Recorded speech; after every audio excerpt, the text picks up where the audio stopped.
I just saw a clip of this gorgeous young white man who's straight, who looks like he could be a top biller at any recruitment agency because in our industry and sales, it's mostly white males that they promote and put in front of the company.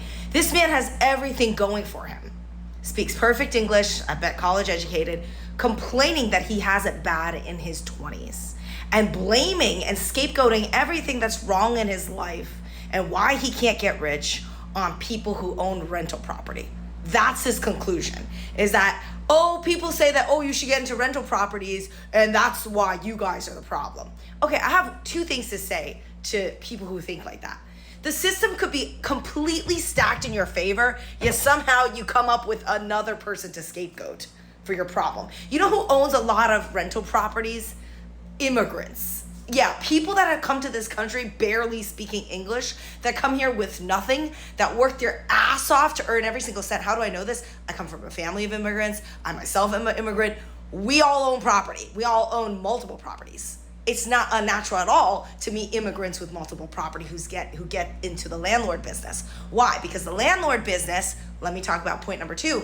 The landlord business is a nasty business a lot of Americans, homegrown Native Americans, do not want to do. Why? Because it's grungy, it's dirty, it's a lot of work. So what do successful Americans, rich Americans, people who have made it in this country, what do? They end up going into stock investing. That's what the majority of them end up doing.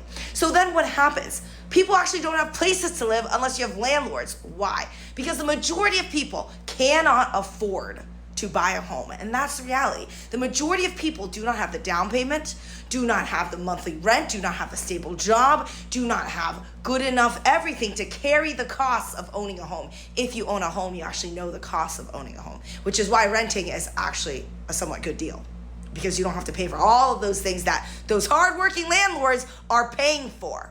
So every time I hear someone blame their whole life circumstances on rentals and the fact that they're renting, bro, like, that's what everyone does. Welcome to the real world. You don't come out of the womb owning a house. It doesn't work like that.